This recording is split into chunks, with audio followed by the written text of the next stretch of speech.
Yeah, YouTube, what up? Welcome to another edition of Wrestling with Watts. I'm your host, Watts, and today we're talking about mid carders in wrestling, and we're talking about mid card all across the board, and the fact that being a mid card wrestler isn't always a bad thing. It gets a bad rep because we want our favorites to be great. We want our favorites to reach the pinnacle of sports entertainment. And this is all across the board. This is not even just wrestling. This could be applied to sports. This could actually even be applied to real life and everything that we go through as working people. Because let's look at it this way. The truth is, not everybody can go. Not everybody's going to get that gratification that they feel like they deserve. And the people who are watching are not always going to get that gratification that they deserve or see that. And it's unfortunate, but there's a lot of things that plays a role in it. And it gets worse now because the internet and the fact that we have the internet now, everybody's able to voice their opinions, which is not a bad thing, but the way things are set up now, and this doesn't have to necessarily be applied to just wrestling. I've noticed this in the music scene as well, because I'm a big hip-hop fan. Obviously, I'm a big hip-hop fan. I love boom bap and all of this, but long story short, we hear a lot about a big three. We hear about the J. Coles, we hear about the Drakes, the Kendrick Lamars, obviously, but it's been a very long time since we cared about a mid-tier of hip-hop. The Big Sean's, the Wale's, the Meek Mills, the Big Crits, and what have you, the Lupe Fiascos and stuff like that of the world. And it's because of the fact that we all want instant gratification, especially the record labels. They want results. They want to see money. They want the business to be to their standard, and if it's not to their standard or they're not seeing a certain quota that they need to meet or what have you, it doesn't matter. They want to put you on the chopping block. And that's the problem with wrestling and sports nowadays as well. Back in the day, you would have a wrestler who would have a great career. He may have never touched the main event for real the way he might have should have, but he still had a great career, such as a Ricky Steamboat, a Roddy Piper. Now, there's a lot of people that feel like Roddy Piper and Ricky Steamboat should have been world champions. Now, Ricky Steamboat is a weird case because he was a world champion in WCW, but he never really achieved the same success when he got to the WWE. But Roddy Piper, he never sniffed the world championship. He was in a couple of main events, obviously, and he was a big name in WWF, especially challenging Hulk Hogan and things of that nature. Fuck that guy, by the way. But he never really reached the same success that he probably should have. A little later down the line, Shelton Benjamin. There's guys like Owen Hart, never reached their full potential. Mr. Perfect. These guys that are mid-card guys, but we felt like they deserved more. And it could 100% be a case that they did deserve more because we see it all the time in situations. We get guys who kind of benefit from nepotism. We see guys that skip the line. There was guys that were working their asses off for the longest time to get opportunities and just never did. Never quite caved in for one reason or the other. It's all a testament to the powers that be and whether or not they even want you to be in those positions. Because let's take real life, for example. There are people who work their ass off. They're told by the company when they first join the company, if you work hard, if you stay consistent, if you don't take no for an answer, and you just continue to be perseverant, you'll get your opportunity to become the manager, become a VP, to become an executive and stuff like that. And that never happens because the truth is not everybody can go, and the people in charge are always going to choose who they want to choose.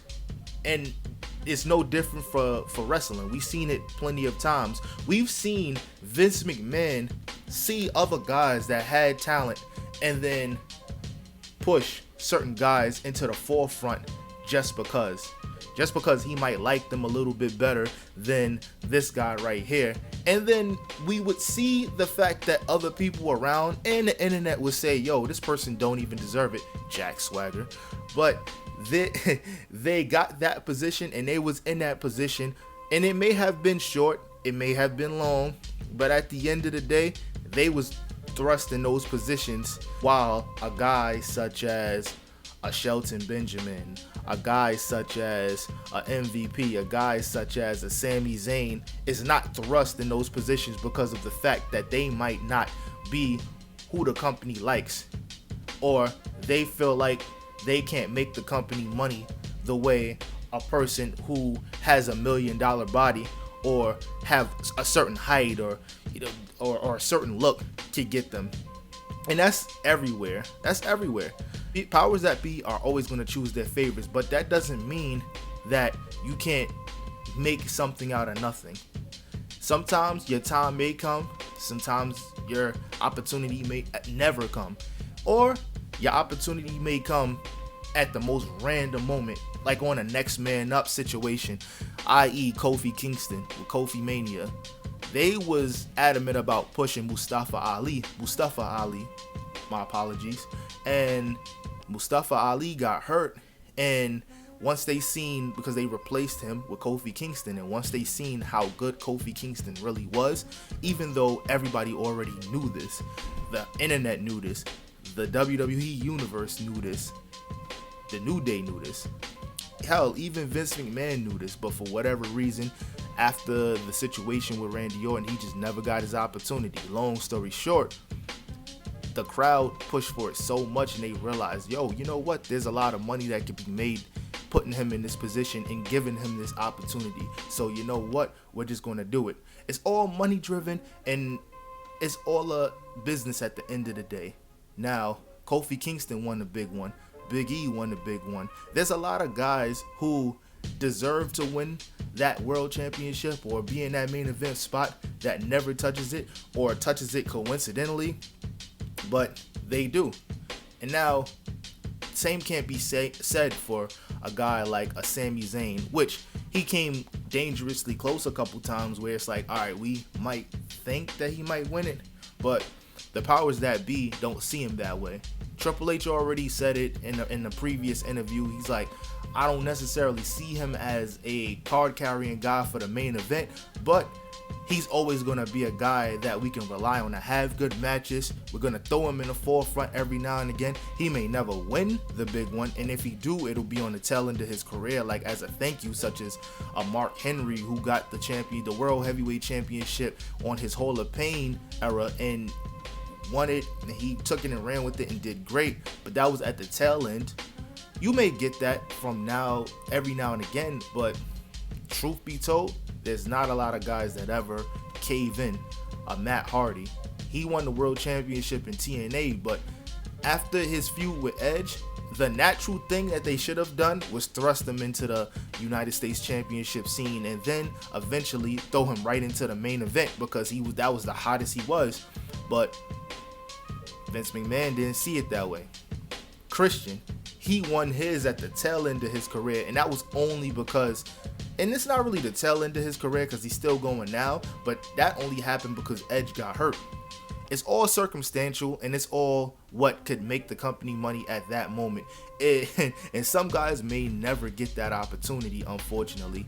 There's a plethora of guys that do, but you gotta just come to terms with it and just try to get all you can out of it while you can, is basically the premise of this entire video, because at the end of the day, you'll beat yourself up time and time again. You'll hurt yourself. You'll go on a downward spiral trying to figure out why. Sometimes you can't figure out why. Sometimes you can't think about why things hasn't went your way. Sometimes you gotta just put your head in the dirt and do your best until you feel like you're not getting the proper gratification, and you gotta just move on. There's guys who went to from WWE to AEW who found success, such as Swerve Strickland, John Moxley, and a lot of other people who jumped ship. Bret Hart, even though he was already at the top of his game in WWE, but he didn't start. They started treating him irregular, and he jumped ship and left. Maybe the biggest mistake he ever made in his career, but he walked away on his terms, or tried to walk away on his terms. So the premise of this video at the end of the day is that some of our favorites will never touch that certain level of success. It may be because the powers that be may not think that they're good enough. They may get passed up on due to nepotism. It's so many things that play a role, but the best thing to do is to continue to cheer our favorites on and appreciate them while they're here. And that's about it, really and truly. That's all I got.